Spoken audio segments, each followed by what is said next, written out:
टाटा के साथ ये हुआ कि जब स्वदेशी आंदोलन जोर पकड़ रहा था, तो उस समय टाटा को ये जमशेद टाटा जी को ये लगा कि हमको कपड़ा जो है वो भारत में ही बनाना चाहिए। अगर हम बाहर से कपड़ा लाएंगे तो स्वदेशी का जो पूरा का पूरा जो ये एक माहौल बन रहा है, ये अपनी तरफ से मैं इसमें कंट्रीब्यूशन नहीं दे पाऊंगा। इसी के तहत एम्प्रेस मिल, अब तो उस एम्प्रेस मिल का नामो निशान नहीं है मुंबई में, और जो फोटो मैंने उसमें डाली है वो टाटा सेंटर आर्काइव से मिली है। फोटो दूर दूर तक कहीं नहीं मिलती, सिर्फ उस गेट की फोटो।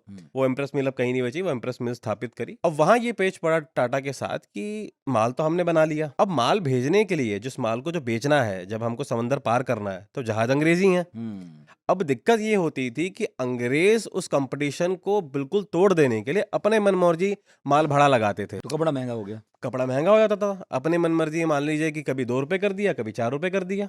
अब जमशेद टाटा जी ने सोचा कि अगर ऐसे ही चलता रहेगा तो फिर जो हमने एक पूरी परिकल्पना सोची स्वदेशी की, ये तो पूरी कारगर हो नहीं साबित नहीं पाएगी। होगी। तो जमशेद टाटा जी ने सोचा कि अगर पूरी तरह स्वायत्त स्वदेशी करना है इसको, तो तरीका एक ही है हम्म, कि आप जहाज भी अपना लेकर आइए। हम्म, मतलब एंड टू एंड, मतलब प्रोडक्शन से लेकर डिलीवरी तक जो सब पूरा अपनी हाथ अपना में ही हो, तंत्र होना चाहिए, तभी काम तब हो आप उसे सस्ता पाएगा। रख पाओगे। बिल्कुल। हम्म, उस सिलसिले में टाटा बहुतों के पास गए, हम्म, पर किसी की हिम्मत नहीं हुई कि अंग्रेज जो पहले ही एक सेटअप था स्टीम नेविगेशन का, उसके सामने कोई अपना आंख उठाए। हम्म, जापानी ये नुपेन कुसा कंपनी की तरह राजी हुई हम्म, और पार्टनरशिप में टाटा शिपिंग लाइन की शुरुआत की गई। इस टाटा शिपिंग लाइन में ये आपा कपास गया, इसके अलावा ये जाता था और वहां से वो लोग खनीज वगैरह लाया करते थे। अच्छा। मतलब क्या होता था स्टीम नेविगेशन में, ऐसा नहीं कि आपने एक तरफ का खाली माल भाड़ा देखा, आपको वहां से खाली नहीं आना है, आपको वहां से भी कुछ लेकर आना पड़ेगा, तभी आपकी जो फिजिबिलिटी है, इकोनॉमिक फिजिबिलिटी, वो किसी काम की आ पाएगी। तो यहाँ से वो कपड़ा लेकर आते थे और वहां से वो जो भी जरूरी सामान जो उनको यहाँ बेचना होता था वो लेकर आते थे।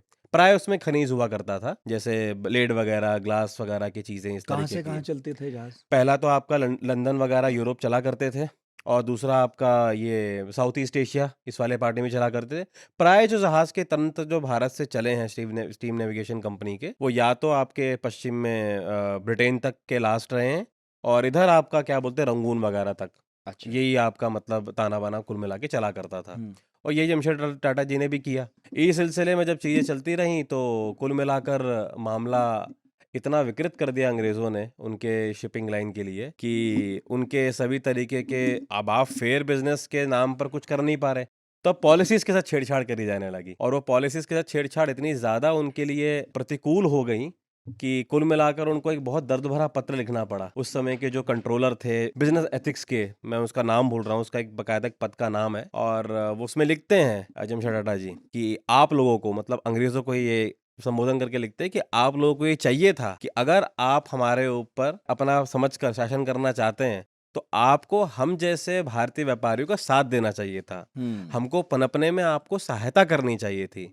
ऐसा ना कर कर अपितु आपने हमको दबाने का मतलब भरपूर प्रयास किया, जो कि मैं तो चलो ठीक है झेल सकता हूँ, पर आने वाली पीढ़ी इसको याद रखेगी। और वहाँ जमशेद टाटा जी ये स्पष्ट करते हैं कि, और ये भी उन्होंने उसमें पत्र में, जब ये शिपिंग लाइन वो स्थापित कर रहे होते हैं, तो अपने पुत्रों को पत्र लिखते हैं कि ये हम्म, शिपिंग लाइन सिर्फ इम्प्रेस मिल के लिए नहीं है। वहाँ बहुत स्पष्ट ये दूर उनका जो एक दूरदर्शिता है जमशेद टाटा जी की, वो बहुत क्लियर कट उस पत्र में दिखती है। हम्म, वो उससे थोड़ा पहले है। वो कहते हैं कि ये शिपिंग कंपनी सिर्फ इस इम्प्रेस मिल तक सीमित मत रखना, आने वाले समय में भारत को या भारतीय व्यापारियों को इसकी ज़रूरत पड़ेगी।